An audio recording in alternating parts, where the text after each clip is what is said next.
उत्तर प्रदेश के high school एवं intermediate के बच्चों को मैं सुप्रभात मेरी तरफ से। और मैं आप सबको मास्टर स्टडी चैनल में स्वागत करता हूं आपके एग्ज़ाम को देखते हुए। और मैं ज़्यादा बातें न करके मैं जिस प्रकार से पिछली वीडियो में रस को ख़त्म किया जो हाई स्कूल और इंटरमीडिएट के बच्चों के सिलेबस में है, उसी प्रकार से एक नया टॉपिक आपको आज छंद लेकर आऊँगा। सभी लोग कॉपी और किताब लेकर के बैठ जाइए और एक एक पॉइंट नोट करते रहिए। और ख़ासतौर क्लास 10th के बच्चे बहुत ध्यान देंगे यूपी बोर्ड के, क्योंकि उनके लिए सारे ऑब्जेक्टिव क्वेश्चन आते हैं। कोई भी क्वेश्चन मिस ना होने पाए, क्योंकि एक एक नंबर बहुत महत्वपूर्ण रखता है। एक नंबर आपका भविष्य बना सकता है और आपका भविष्य बिगाड़ सकता है। इसलिए बहुत ध्यान से आप लोग कॉपी पेन लेकर एक एक पॉइंट नोट करेंगे, जिससे सारे ऑब्जेक्टिव क्वेश्चन जो भी टॉपिक पढ़े, जैसे आज छंद पढ़ रहे हैं तो छंद से जो भी क्वेश्चन आए वो आपका कभी छूटे ना, ऐसे पढ़िए, एक एक चीज़ पढ़िए।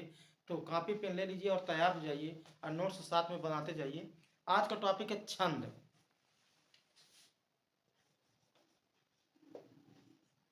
छंद छंद क्या है? छंद का जो शाब्दिक अर्थ होता है बेटा, छंद का शाब्दिक अर्थ होता है बंधन। छंद का शाब्दिक अर्थ होता है बंधन। ये भी पूछा जा सकता है कि छंद का शाब्दिक अर्थ क्या है, तो छंद का शाब्दिक अर्थ होता है बंधन। शाब्दिक अर्थ अर्थात छंद जो शब्द है उसका अर्थ क्या है? बंधन। किससे बांधी हुई ये रचना होती है?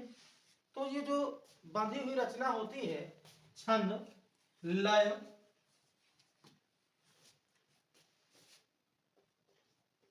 लय, गण, यति,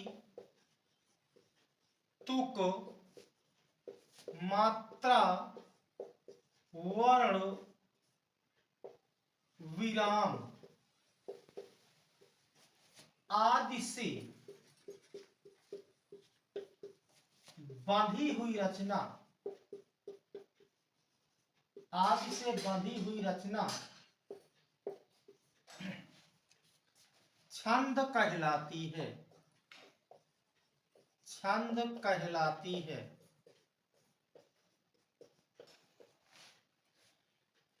लय, गण, यति, तुक, मात्रा, वर्ण, विराम आदि से बांधी हुई रचना छंद कहलाती है। ये जो टॉपिक पढ़ाया जा रहा है अभी, ये क्लास 10th और 12th सभी के बच्चों के लिए है।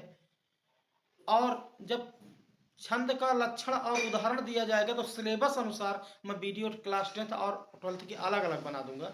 लेकिन जो अभी सेम मिल रहा है उसको आप एक ही वीडियो में 10th 12th के लोग पढ़ लेंगे, क्योंकि 9th 10th 11th 12th आप एक कंपटीशन में ये जो पढ़ाया जा रहा है सभी में आता है।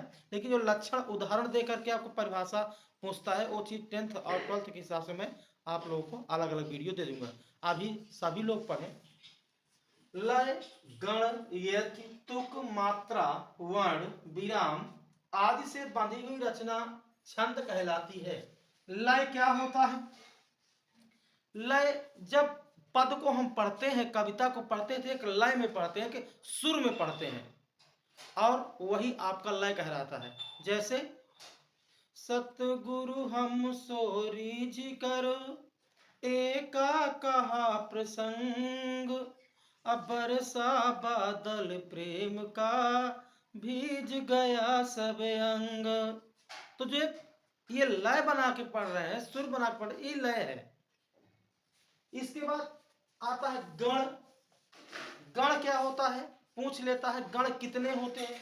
तो बेटा जो गण है, गण बहुत ध्यान से देखिए, गण 3 वर्णों का समूह होता है। 3 वर्णों का समूह होता है। कॉपी पेन उठा करके और एक एक पॉइंट नोट करते रहे। पूछ लेता है ऑब्जेक्टिव में गण कितने वर्णों का समूह होता है, तो गण 3 वर्णों का समूह होता है। वर्ण क्या होता है? वर्ण मतलब अक्षर जिसका कोई खंड कोई टुकड़ा ना किया जाए, उसे वर्ण कहते हैं। और वर्ण जो गण है तीन वर्णों का समूह होता है, तीन वर्णों से मिल करके बना होता है। अभी मैं बताऊंगा कैसे बना होता है। यति, यति क्या है? यति, यति का चिन्ह ये होता है कॉमा, अल्प विराम। यति का अर्थ होता है रुकना या ठहरना। जहां थोड़ा सा पद को पढ़ते समय थोड़ा रुकते हैं, थोड़ा सा विराम लेते हैं, उसे यति कहते हैं। और यति का चिन्ह जो होता है ये अल्प विराम होता है, जिसे हम इंग्लिश में कॉमा कहते हैं। इसका मतलब रुकना है, ठहरना। पद पढ़ते समय जहां पे हम आधा, पूर्ण विराम की अपेक्षा आधा रुकते हैं, उसे यति कहते हैं। तुक, तुक क्या होता है? जब कोई पद पढ़ते हैं, कोई पद को पढ़ते समय आपका लास्ट वाला जो अक्षर होता है पंक्ति का, ऊपर वाली पंक्ति का और नीचे वाली पंक्ति का लास्ट अक्षर जो होता है उसे तुक कहते हैं। जैसे कहा गया, जो रहीम उत्तम प्रकृति का कर सकत कुसंग, अचंदन विष व्यापत नहीं लिपटे रहत भुजंग। तो दोनों पंक्तियों में लास्ट में ऊपर वाले में क्या है? कुसंग आया है और नीचे भुजंग आया है। जो लास्ट में ग मिल रहा है यही आपका तुक है। जैसे मैंने आपको बताया कि जो रहीम उत्तम प्रकृति का कर सकत कुसंग, और नीचे वाली पंक्ति में जो आता है भुजंग, चंदन विष व्यापत नहीं लिपटे रहत भुजंग। तो बेटा ये जो लास्ट वाला ये वर्ण है ऊपर वाली पंक्ति का और नीचे वाली पंक्ति, यही आपका तुक कहलाता है। ये आपका तुक कहलाता है। इसके बाद आपका आता है मात्रा। मात्राएं दो होती हैं, मात्रा दो होती है। मात्रा जो है लघु और गुरु है। लघु गुरु यहां पे कहते हैं, जिसे ह्रस्व या दीर्घ कहते हैं, या छोटा या बड़ा कह सकते हैं। तो जो लघु है उसके चिन्ह ये पूर्ण विराम जैसे होता है, और जो गुरु का चिन्ह है ये यस जैसे होता है। जो वर्ण छोटा होता है वहां पर लघु लगाते हैं, और गिनते समय इसे हम एक गिनते हैं, वन गिनते हैं, और जो अक्षर बड़ा होता है उसे गुरु मानते हैं और इसे हम दो गिनते हैं। बड़े अक्षर में इस चिन्ह को लगाते हैं और उसे दो गिनते हैं। और ये मात्राएं दो हैं। वर्ण क्या है? ये जो वर्ण है ये भी छोटा बड़ा दो ह्रस्व और दीर्घ होता है। तो जो छोटा वर्ण होता है वहां पर लघु लगाते हैं, जो बड़ा वर्ण होता है वहां पर गुरु लगाते हैं। अब ये जो विराम है, इस विराम का अर्थ होता है ठहरना, ठहरना या रुकना, या रुकना, ठहरना या रुकना। लेकिन ये क्या विराम है? ये पूर्ण विराम है। इस विराम का मतलब ये चिन्ह होता है पूर्ण विराम, जहां पे फुल स्टॉप ले लेते हैं, पूरा रुक जाते हैं, पद पढ़ते हैं और रुक जाते हैं, वहां पे पूर्ण विराम होता है। तो इस प्रकार से इन सब से जो बंधी हुई रचना है वो छंद कहलाती है। और लय गण यत तुक मात्रा और विराम से बंधी हुई रचना छंद कहलाती है। ये आपके लिए छंद की परिभाषा। अब मैं आपको बताता हूं गण कैसे निकालते हैं। ये थोड़ा सीख लीजिए आप लोग कि गण कैसे निकालते हैं। गण जो होता है, गण तीन वर्णों का समूह होता है। मैं आपको बताया तीन वर्णों का समूह होता है, तीन वर्णों का समूह होता है और इनकी संख्या 8 होती है। आपकी परीक्षा में पूछा जाता है कि गणों की संख्या कितनी होती है, तो गणों की संख्या जो होती है वो 8 होती है। ठीक, और तीन वर्णों का समूह होता है। एक एक पॉइंट नोट करेंगे, छूटने ना पाए बिल्कुल से। जो भी टॉपिक पढ़े धीरे पढ़े, कम पढ़े, लेकिन पूरा जो पढ़े बिल्कुल सही से पढ़े, बिल्कुल क्लियर पढ़े कि कोई भी क्वेश्चन आपका छूटने ना पाए। अब कोशिश आपको हाई स्कूल का जो पेपर होता है वो 70 नंबर का होता है। 30 नंबर आपका विद्यालय से जाता है, 3 परीक्षाओं के माध्यम से 10-10 का 3 पेपर होता है, 30 नंबर वहां से जाता है। और आपका 70 नंबर आपका बोर्ड एग्जाम होता है। तो 70 में कोशिश करिए। पहले तो सभी कोशिश करते कि 70 में 70 आ, लेकिन मेरा मानना है रिजल्ट बनाना है कि 70 में 65 बहुत जरूरी है। और आप इस कोर्स की तरफ से आप 30 पा गए हैं तो 65 और 30 आपका 95 हो जाता है। और 95 कोई बहुत अच्छा होता है अगर किसी सब्जेक्ट में आ जाता है। तो जब एक एक पॉइंट आप नोट करेंगे और कोई छूटने नहीं पाएगा तो ऑब्जेक्टिव क्वेश्चन आपके 20 जो MC question multi choice question आते हैं बहुत आसानी से हो जाएंगे। इसलिए कहता है एक एक पॉइंट नोट करते रहें। अब गण मैं बताता हूं, गण जो है, गण गण 8 होते हैं। गणों की संख्या जो होती है 8 होती है और 3 वर्णों का समूह होता है। 3 वर्णों का समूह होता है। जो छंद के प्रणेता हैं, छंद के प्रणेता, ध्यान दीजिएगा, छंद के प्रणेता जिसे आचार्य कहें, छंद के जनक कहें, छंद के फादर कहें, तो छंद के जो प्रणेता हैं आचार्य पिंगल, आचार्य पिंगल, नोट करते रहे। छंद के जो प्रणेता हैं आचार्य पिंगल हैं और आचार्य पिंगल इसके प्रणेता है, इसके जनक है। इसीलिए छंद का जो दूसरा नाम है पिंगल शास्त्र है, पिंगल शास्त्र है। छंद को पिंगल शास्त्र भी कहते हैं। छंद को पढ़ने के लिए आचार्य पिंगल ने सरलीकृत किया, एक सूत्र दिया कि छंद बहुत आसानी से समझ में आ जाए। तो उन्होंने एक सूत्र दिया, वो सूत्र क्या है? या माता राज भान सलगा,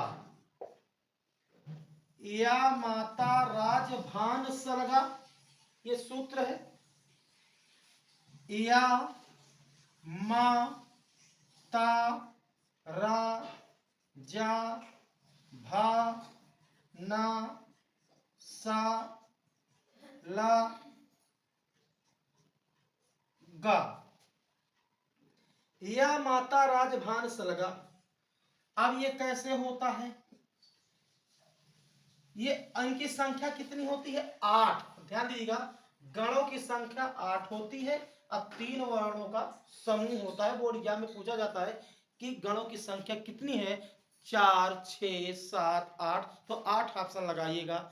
और अगर आपसे क्वेश्चन करता है गण 3 वर्णों का समूह होता है तो भाई कितने गण कितने वर्णों का समूह होता है? 5 वर्णों का, 6 वर्णों का, 3 वर्णों का, 2 वर्णों का, तो 3 वर्णों का समूह होता है। अब ये जो है या मतलब होता है यगण, यगण, यगण के बाद मगण, तगड़, रगड़, जगड़, भगड़, नगड़, सगड़। ठीक है, अब ये लगड़ा नहीं होगा, क्या अब लगड़ होगा? ये लघु गुरु, लघु और गुरु, इस प्रकार से। तो लघु गुरु हमने समझा है। अभी आप यहां इसको इतना देखिए, गण जो है, तो ये जो गण है 8 है, यगड़, मगड़, तगड़, रगड़, जगड़, भगड़, नगड़ और सगड़, ये 8 गण हैं। कैसे ये 8 गण बनते हैं, ये क्लियर करें। 8 गण हैं। आपने अभी पढ़ा 3 वर्णों का समूह होता है, तो 3 वर्ण जहां पर इस सूत्र से बनेंगे वो गण है। और अन्यथा आगे अगर नहीं बनता, 3 वर्ण नहीं आते हैं तो गण नहीं होगा। अब देखिए क्या आपके सामने लिखा है, या माता राजभान सलगा, तो 3 वर्णों का समूह है। तो यहां पे क्या लिखेंगे? या माता, 3 वर्ण लेंगे, या माता, तो या मां और ता। ठीक है, अब एक इसको पीछे या छोड़ देंगे, आगे एक रा ले लेंगे, आगे एक वर्ण ले लेंगे और पीछे से एक छोड़ देंगे, तो हो जाएगा मां तारा, मां तारा। अब मां को हटा देंगे, आगे एक जोड़ेंगे, ताराज, ताराज। देखिए सभी में 3 3 आ रहे हैं।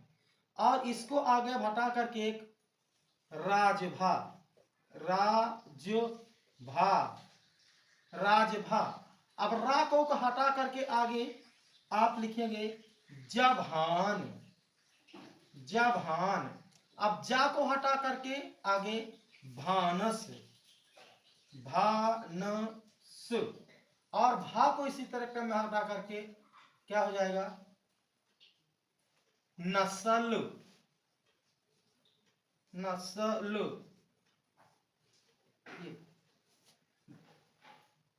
राज, ये आपका राजभा, और ये बना आपका जभान, भानस और नस्ल। ये आपका सूत्र में सॉरी गलती होगा, तो ये सलगा है, या माता राजभान सलगा है। अब आएगा तो भानस और भा को हटा के आगे हमें आपने जोड़ा ये आपका, तो ये होगा नस्ल। और ना को इसी क्रम में हटा के आगे जोड़ेंगे तो होगा सलगा, सलगा। अब सा को हटाएंगे आगे तो कुछ नहीं, यहाँ की स्टॉप हो गया। अब यहाँ आता है लगा, मतलब यहाँ पे दो वर्ण आ गए। इसका मतलब ये गण नहीं है, क्योंकि गण तीन वर्णों का समूह है। देखिए सब में तीन वर्ण है, या माता, मा तारा, ताराज, राजभा, जभान, भानस, नस्ल और सलगा। इस प्रकार से ये इससे सिद्ध होता है कि यहाँ पे तीन वर्ण आते थे, अब इसके आगे लगा आ रहा है, ये नहीं बन रहा है, तो 8 हो गए हैं। आप देख लीजिए 1 2 3 4 5 6 7 और 8, इसलिए 8 वर्ण गण होते हैं, तीन वर्णों का समूह होता है। मात्रा कैसे लगाते हैं, जो छोटा वर्ण होगा वहां पर हम लघु लगाएंगे, और जो बड़ा वर्ण होगा वहां पे गुरु लगाएंगे। पहचानेंगे कैसे, कि आप जब पहचानेंगे मात्रा लगाना छोटा बड़ा, तो देख करके कोई मत लगाइएगा, अन्यथा गलत हो जाएगा। क्योंकि आपने प्रचार सुना होगा टीवी पे, हर चमकती हुई चीज सोना नहीं होती। तो हर दिखने वाला अक्षर जब देखते दिखने में छोटा है, लेकिन कभी कभी वो दूसरे अक्षर का साथ पा करके बड़े का काम कर देता है। इसलिए मात्राएं समझ करके लगाइएगा। जैसे में एग्जाम्पल आपने यहाँ लिखा रा और म, राम लिखा, तो रा क्या अच्छे से पहचानेंगे कैसे कि कौन बड़ा है कौन छोटा, कुछ तो देखने से पता चलते, कुछ नहीं पता चलते। तो देख करके आप मात्रा मत लगाइए, आप पढ़ के लगाइए। जब आप पढ़ेंगे कोई शब्द, तो जब आपको मुंह ज्यादा फैले, पढ़ने में मुंह ज्यादा फैलेगा, थोड़ा समय ज्यादा लगेगा। अच्छा, दीर्घ वर्ग जब पढ़ते हैं बड़ा अक्षर, तो यहाँ पे आपको खिंचाव होता है, बल पड़ता है, तो वहां पर गुरु लगाइएगा। मुंह और पढ़ते समय मुंह कम फैले, समय कम लगे बोलने में, खिंचाव ना हो, तो वहां पर आपका लघु लगेगा। जैसे आप पढ़िए, इसे ध्यान से पढ़े, राम, राम। रा में आवाज उठ रही है और माँ में बैठ रही है, दब रही है, तो इसका मतलब ये बड़ा है, तो यहाँ पे गुरु लगाएंगे और यहाँ पे लघु लगाएंगे। अब मैं बताया था इसको, जहां पे गुरु लगता है उसे 2 गिनते हैं, और जहां पर लघु लगता है वहां पे 1 गिनते हैं। तो 2 1 3, तो क्या होता है, राम में 3 मात्राएं हो गई हैं। ठीक है, तो इस प्रकार से आप मात्रा की काउंटिंग करेंगे, मात्रा को गिनेंगे। क्योंकि कभी एग्जाम्पल दे देता है आपके एग्जाम में कि प्रस्तुत पंक्ति में या प्रस्तुत दोहे में कौन सा छंद है, तो आप मात्रा लगाएंगे तभी तो जान पाएंगे किसमें कौन सा 16 16 आ रही चौपाई है, ते प्रत्येक चरण में इतनी आ रही। तो इस तरह से आप, तो कहता है कि मात्रा जो होती है लघु और दीर्घ जिसे कहते हैं, छंद में इसी को हम लघु और गुरु का प्रयोग करते हैं, सो दीर्घ भी से कह सकते हैं समझने के लिए। अब देखिए, या माता, या माता, या छोटा है, माँ बड़ा है, ता बड़ा है, तो लघु गुरु गुरु। और कितना आ गया काउंट करने में, 1, ऐसे 2 गिने, 2 1 3 3 2 5। यहाँ पे माँ तारा, मतलब माँ तारा, तीनों वर्ण बड़े हैं, तो गुरु गुरु गुरु, गुरु गुरु गुरु, 2 2 4 2 6, ये 6 मात्राएं यहाँ पे हो गई। यहाँ पे क्या है, ताराज, मतलब ता बड़ा है, ताराज छोटा है, लघु लगेगा, और इसका 2 2 4 1 5 मात्रा। राजभा, राज भा, ये आपका 5 मात्राएं। यहाँ पे जा छोटा है, भा बड़ा है और ना छोटा है, भानस, तो कितना हो गया 4। यहाँ पे भानस, भा बड़ा है गुरु लगाएंगे, ना छोटा है लघु लगाएंगे, सा छोटा है लघु लगाएंगे, तो 2 3 1 4। यहाँ पे नस्ल, तीनों वर्ण छोटे हैं तो लघु लघु लघु, 3 मात्राएं आ रही हैं। सलगा, सा छोटा है ला बड़ा है, सॉरी ला छोटा है गा बड़ा है, तो लघु लघु गुरु। यहाँ पे आपकी आ गई 4 मात्राएं। तो इस प्रकार से ये आपका मैंने गण निकालना बता दिया। लेकिन ये जो गणों का प्रयोग होता है बेटा, 10th और 12th वाले आसानी से सुन ले, समझ ले। गणों का प्रयोग वाणी छंद में होता है। छंद 3 होते हैं, वाणी छंद, मातृक छंद और मुक्तक छंद। तो गणों का जो प्रयोग होता है वाणी छंद में होता है, मात्राओं का प्रयोग मातृक छंद में होता है।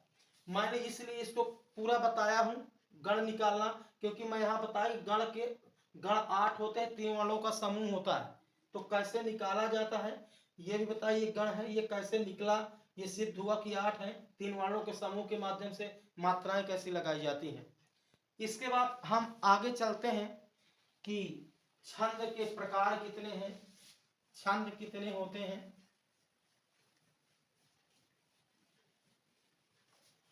तो छंद जो है, छंद 3 प्रकार के होते हैं। आपसे क्वेश्चन ये पूछ ले, छंद में प्रायः चरण कितने होते हैं, तो छंद में चरण 4 होते हैं। ध्यान दीजिएगा, छंद में 4 चरण होते हैं। अब 4 चरण, कुछ छंद हैं जिसमें 6 चरण होते हैं, लेकिन अधिकतर जो है 4 चरण होते हैं। और जिसका बाहुल्य होता है, जिसका मत ज्यादा होता है, जीत उसी की होती है। तो अधिकतर छंद जो 4 चरणों में है, कुछ छंद जो है 6 चरणों में है। तो जब आपसे अभी क्वेश्चन पूछे कि छंद में कितने चरण होते हैं, चरण, ये चरण, चरण को पाद भी कहते हैं। तो ये चरण होते हैं, प्राय 4 चरण होते हैं, 4 चरण। आप 4 जवाब दिए। ऑप्शन आपसे पूछ ले कि छंद में कितने चरण होते हैं, छंद में कितने पाद होते हैं। ऑप्शन 2, एक आप कह दे कि 3, और फिर आपसे ऑप्शन कह दे 4, और आपसे कह दे 6।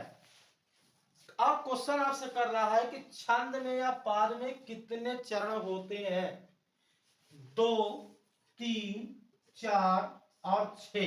तो कुछ में तो 6 होते हैं, अधिकतर 4 होते हैं। तो आपको 6 लगाते, सॉरी 4 लगाना है कि छंद में प्रायः 4 चरण होते हैं। वो तो 4 चरण होते हैं, पहला, दूसरा, तीसरा और चौथा। उनमें से देखिए क्या है, जो पहला है और जो तीसरा है, पहला वाला और तीसरा वाला, ये विषम चरण कहलाता है। विषम चरण पूछ लेता है, विषम चरण किसे कहते हैं। तो पहले और तीसरे को विषम चरण कहते हैं। अगर याद ना हो तो आप थोड़ा तरीका लगा ले। ये जो है 1 और 3, मतलब 1 और 3 जो है, ये आपकी विषम संख्या है, तो इनको विषम चरण समझ लीजिएगा। और ये 2 और 4 ये सम चरण है, सम चरण। ना याद हो तो 2 और 4 सम संख्या है, तो ये सम चरण हो गया। और इस संख्या से याद कर लीजिए विषम चरण, तो विषम चरण। तो पहला और तीसरा विषम चरण होता है, दूसरा और चौथा सम चरण होता है। तो पेपर में आपसे पूछ लेता है कि वो छंद के पहले और तीसरे चरण को क्या कहते हैं, तो विषम चरण, और दूसरे चौथे को सम चरण कहते हैं। या आपसे यह कह सकता है कि वो कौन सा छंद है जिसके पहले और तीसरे चरण में 13 मात्राएं होती हैं, और दूसरे और चौथे में 11 मात्राएं होती हैं। तो आप पढ़े तो आप बता दें कि दोहा है। और कभी ऐसा कह दे कि वो कौन सा छंद है जिसके विषम चरणों में, अर्थात पहले और तीसरे में विषम चरणों में 13 और सम चरणों में 11 मात्राएं होती हैं।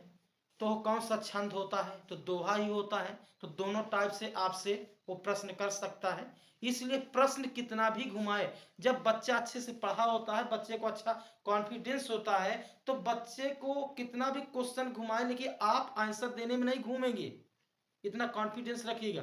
क्योंकि क्वेश्चन का जवाब सरल होता है, बट कब जब उसका आपने प्रश्न को आपने अच्छे से पढ़ा और प्रश्न को समझ गए, और आपने अगर 2 बार पढ़ा है तो उत्तर अपने आप आ जाएगा। हम प्रश्न ही नहीं समझ पाएंगे तो उत्तर कैसे देंगे। तो प्रश्न समझना बहुत जरूरी है। आजकल एक प्रश्न और बहुत ज्यादा पूछा जा रहा है कि इनमें से कौन सा छंद नहीं है। अगर आपने नहीं ध्यान दिया ना तो वहां पे गलत हो जाएगा। आप हाय तुरंत कर देंगे, ये है, नहीं है ध्यान दीजिएगा, तो पकड़िएगा थोड़ा सा।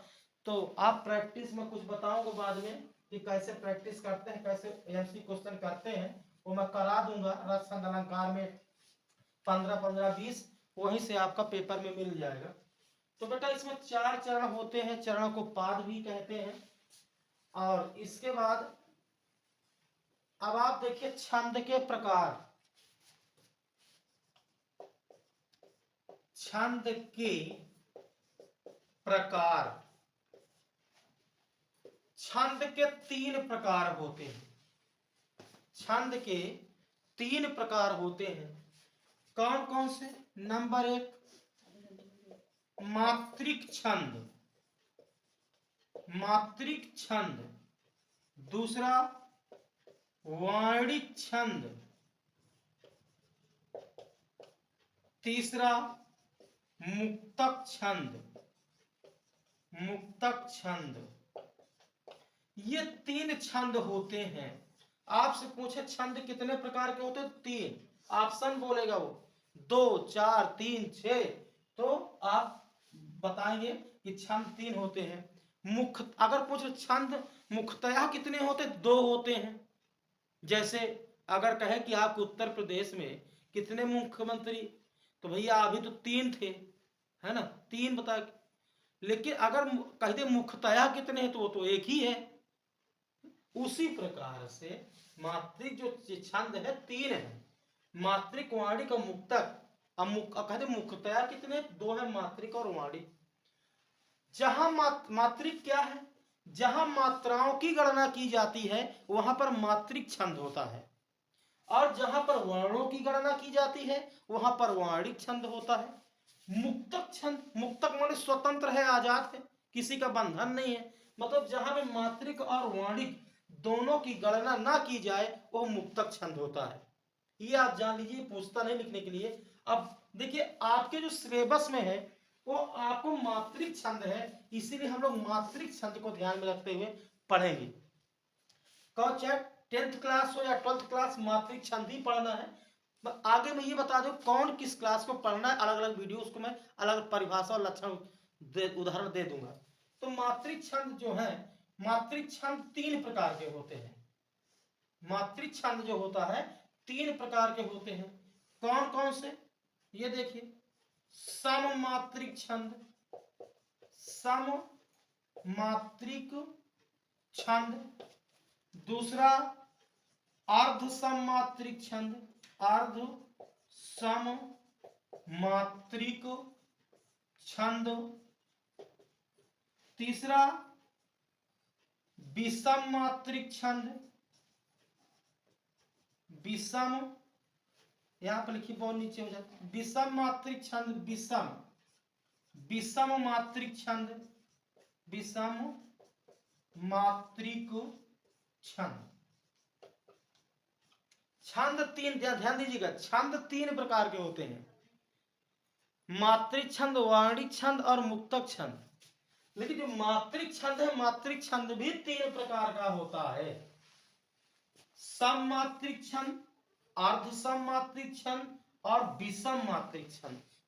अब पूछ लिया जैसे चौपाई कौन सा छंद है? सममात्रिक छंद, अर्ध सममात्रिक छंद, विषम मात्रिक छंद। तो भैया जब पढ़े रहेंगे तभी तो जवाब देंगे। तो सममात्रिक छंद के अंतर्गत कौन कौन से आते हैं? चौपाई, चौपाई, रोला, चौपाई, रोला, गीतिका, हरि गीतिका, चौपाई, रोला, गीतिका और हरि गीतिका जो है वो सममात्रिक छंद के अंतर्गत आते हैं। आपसे पूछ लिया रोला कौन सा छंद है, तो सममात्रिक छंद है। ऑप्शन में सम लगे खट दे तुरंत लगा दीजिए। अर्ध सममात्रिक छंद के अंतर्गत कौन कौन आते हैं? दोहा, सोरठा, दोहा, सोरठा, बरवै, उल्लाला। उल्लाला भी एक छंद होता है, कभी मौका मिले तो बताएंगे, जब आप कंपटीशन में जाएंगे तब बताएंगे, इसको वहां पे आते हैं। तो दोहा, सोरठा, बरवै और उल्लाला ये सभी जो छंद हैं अर्ध सममात्रिक छंद के अंतर्गत आते हैं। प्रश्न राज करते सोरठा कौन सा छंद है? ऑप्शन दे दे सममात्रिक छंद, अर्ध सममात्रिक छंद, विषम मात्रिक छंद, इनमें से कोई नहीं। तो भैया ये सोरठा जो अगर पूछा है तो अर्ध सममात्रिक छंद है। या ये भी कह सकता है इनमें से कौन सा नहीं है, तो जैसे पूछे वैसे आप जवाब देंगे, ठीक है। अब विषम मात्रिक छंद क्या है? विषम मात्रिक छंद के अंतर्गत जो आते हैं ये पूछता है कुंडलियां। कुंडलियां जो है, कुंडलियां और छप्पर, कुंडलियां और छप्पर जो है वो क्या होता है? वो विषम मात्रिक छंद होता है, ठीक। तो हाई स्कूल में जो है इन छंदों में, मात्रिक छंद में से हाई स्कूल के बच्चों को रोला और सोरठा पढ़ना है। क्या पढ़ना है? रोला और सोरठा, लक्षण और उदाहरण, मतलब परिभाषा और उदाहरण। ये हाई स्कूल यूपी बोर्ड के बच्चों को पढ़ना है, उत्तर प्रदेश के जो विद्यार्थी हैं जो इस समय 2024-25 में परीक्षा देने जा रहे हैं। और यही क्लास 12th के सामान्य हिंदी के बच्चों को चौपाई, रोला, दोहा, सोरठा और कुंडलियां ये 5 छंद पढ़ने हैं क्लास 12th के सामान्य हिंदी के बच्चों को, जो साइंस साइड वो PCM, PCB, physics chemistry math या फिजिक्स केमिस्ट्री बायोलॉजी लेके पढ़ते हैं, तो उनको 5 छंद पढ़ने हैं। अब यहाँ तक जो ये मेरा वीडियो था ये सभी के लिए बराबर था, कोई भी क्लास पढ़े, चाहे 9th 10th 11th 12th competition सब का बराबर। लेकिन जो परिभाषा उदाहरण है अब मेरी आपकी अलग अलग वीडियो मिलेगी, क्लास 10th के लिए अलग और 12th वाले अलग, क्योंकि 10th में रोला और सोरठा पढ़ना है, और जो चौपाई है, चौपाई, रोला, दोहा और सोरठा और कुंडलियां ये क्लास 12th के सामान्य हिंदी वाले बच्चे पढ़ेंगे, आर्ट साइड वाले नहीं पढ़ेंगे, ध्यान देंगे। सामान्य हिंदी के बच्चों को 5 छंद पढ़ने हैं, हाई स्कूल वाले बच्चों को 2 छंद पढ़ने हैं, ये बहुत ध्यान देंगे। और मैं यहीं पर आज अपनी क्लास समाप्त करता हूं, और आप अच्छे से नोट करके और उसे अपनी तैयारी करिए, क्योंकि 24 फरवरी बहुत दिन नहीं है, बहुत पास में है। जब साल गुजर सकता है तो अब इतना गुजरने में क्या है, बहुत कम समय बाकी है। यहीं से मैं अपनी क्लास को समाप्त करता हूं। जय हिंद, जय भारत।